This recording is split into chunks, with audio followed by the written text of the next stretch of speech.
നാളെ ദേശീയ രാഷ്ട്രീയം ഉറ്റുനോക്കുന്നത് പശ്ചിമ ബംഗാളിലേക്കാണ്. എക്സിറ്റ് പോളുകൾ ശരിയായാൽ ബംഗാളിലെ BJP സ്വപ്നങ്ങൾ പൂവണിയും എന്നാണ് നിരീക്ഷണം. പ്രവചനങ്ങൾ കാറ്റിൽ പറത്തുന്ന വിജയം ഉണ്ടാകും എന്നാണ് തൃണമൂൽ കോൺഗ്രസ് ഇപ്പോഴും അവകാശപ്പെടുന്നത്. തമിഴ്നാട്ടിലേക്ക് വരികയാണെങ്കിൽ അവിടെ തുടർഭരണമാണോ അതോ സിനിമാറ്റിക് ക്ലൈമാക്സ് ആണോ എന്നതാണ് ആകാംക്ഷ. വിജയുടെ TVK പിടിക്കുന്ന വോട്ടുകൾ ഫലത്തെ സ്വാധീനിക്കും എന്നാണ് എക്സിറ്റ് പോൾ ഫലങ്ങൾ നൽകുന്ന സൂചന. Cadre വോട്ടുകളിൽ വിശ്വാസമർപ്പിക്കുന്ന DMK തുടർഭരണത്തിന് തയ്യാറെടുക്കുന്നുണ്ട്. തിരിച്ചെത്താനുള്ള തീവ്ര ശ്രമത്തിലാണ് മറുഭാഗത്ത് അണ്ണാ DMK സഖ്യം.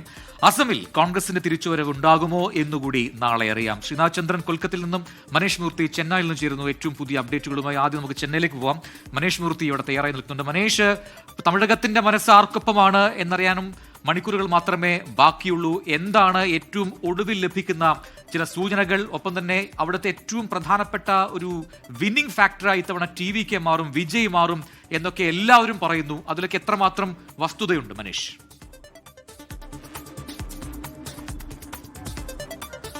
പ്രജിൻ, ദിൽന, എന്തായാലും മണിക്കൂറുകൾ മാത്രമാണ് ഇനിയിപ്പോൾ ഒരു അവസാന വിധിയെഴുത്ത് എന്ന് പറയുന്നതിന് മണിക്കൂറുകൾ മാത്രം കാത്തിരുന്നാൽ മതി. ഇതുവരെയുള്ള അനാലിസിസ് അതിനെ ബേസ് ചെയ്ത് നമുക്ക് പറയുകയാണെങ്കിൽ പുറത്തു വന്ന പറഞ്ഞതുപോലെയുള്ള എക്സിറ്റ് പോൾ ഫലങ്ങളിൽ DMKക്ക് വലിയ ആത്മവിശ്വാസമുണ്ട്. എക്സിറ്റ് പോൾ ഫലങ്ങൾക്കപ്പുറം ഒരു വിജയം എന്തായാലും അവർ പ്രതീക്ഷിക്കുന്നുമുണ്ട്. നേരത്തെ പറഞ്ഞതുപോലെ പഞ്ചായത്ത് ഉൾപ്പെടെയുള്ള പഞ്ചായത്തുകളിൽ ഉൾപ്പെടെ മുനിസിപ്പാലിറ്റികൾ, കോർപ്പറേഷനുകളൊക്കെ കേന്ദ്രീകരിച്ച് നടത്തിയ ഈ ആഫ്റ്റർ പോൾ പഠനങ്ങളുണ്ട്. അല്ലെങ്കിൽ എത്ര വോട്ടുകൾ കിട്ടുമെന്ന് തുടങ്ങിയ കാര്യങ്ങളെല്ലാം തന്നെ DMK ചെയ്തിട്ടുണ്ട്. എന്തായാലും ആ ഒരു ആത്മവിശ്വാസം അവർക്കുണ്ട് എന്ന് തന്നെയാണ് മനസ്സിലാക്കാൻ സാധിക്കുന്നത്. പക്ഷേ വിജയ് പിടിക്കുന്ന, തമിഴക വെട്രിക്കഴകം പിടിക്കുന്ന വോട്ടുകൾ അതൊരു നിർണായകമാകും എന്ന് തന്നെയാണ് പുറത്തു വന്ന സർവേ ഫലങ്ങളിൽ ഭൂരിഭാഗത്തിലും പറയുന്നത്. കാരണം 1 മുതൽ 74 സീറ്റുകൾ വരെ TVKക്ക് ലഭിച്ചേക്കാം എന്നുള്ളതാണ് ഈ ഒരു ആകെ നമ്മൾ ഈ എക്സിറ്റ് പോളിന്റെ ആകെയുള്ള ഫലങ്ങൾ അല്ലെങ്കിൽ പ്രവചനം നമ്മൾ എടുത്ത് പരിശോധിച്ചാൽ നമുക്ക് മനസ്സിലാക്കാൻ കഴിയുന്ന ഒരു കാര്യം. 1 മുതൽ 74 സീറ്റുകൾ വരെ ലഭിക്കും TVKക്ക് എന്നുള്ളതാണ്.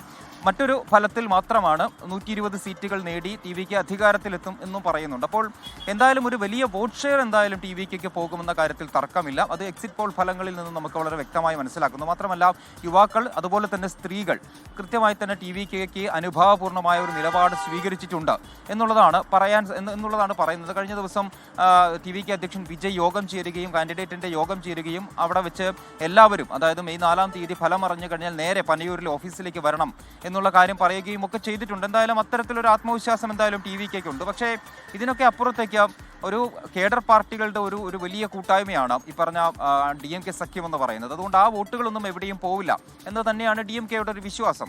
അണ്ണാ DMKയിലേക്ക് വന്നാൽ ഈ പറഞ്ഞ TVKയുടെ സീറ്റുകൾ എവിടെയൊക്കെ വർദ്ധിക്കുന്നു, ഈ എക്സിറ്റ് പോൾ ഫലങ്ങളിൽ എവിടെയൊക്കെ വർദ്ധിക്കുന്നു, അവിടെയൊക്കെ കുറവ് വരുന്നത് അണ്ണാ DMKയുടെ വോട്ടുകളാണ്, അല്ലെങ്കിൽ അണ്ണാ DMKയുടെ സീറ്റുകളാണ്. അപ്പോൾ DMK ഒരു കൺസിസ്റ്റന്റ് ആയിട്ടുള്ള ഒരു പൊസിഷനിൽ തന്നെയാണ്. ഈ പറഞ്ഞ പുറത്തു വന്ന 8-9 എക്സിറ്റ് പോൾ ഫലങ്ങൾ നമ്മൾ പരിശോധിച്ച് കഴിഞ്ഞാൽ നമുക്ക് മനസ്സിലാക്കാൻ സാധിക്കുന്നത് അതാണ്.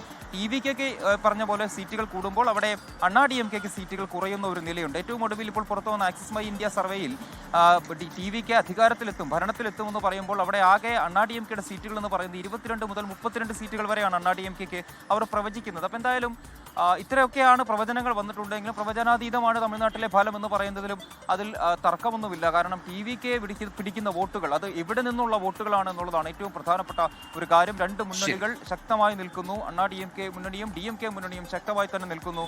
അതിനിടയിലാണ് എന്തായാലും TVK കൂടി വരുന്നത്.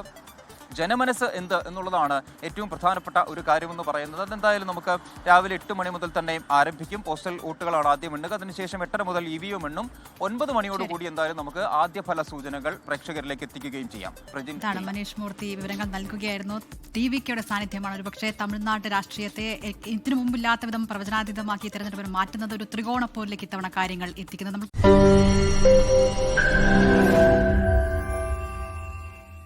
ലോകത്തെവിടെയായാലും ഏത് സമയത്തും 24 വാർത്തകളും ഓഗ്മെന്റഡ് റിയാലിറ്റി പാക്കേജുകളും എക്സ്പ്ലെയിനറുകളും വിശദമായി കാണാൻ ഞങ്ങളുടെ YouTube ചാനൽ നിങ്ങൾക്ക് സബ്സ്ക്രൈബ് ചെയ്യാം.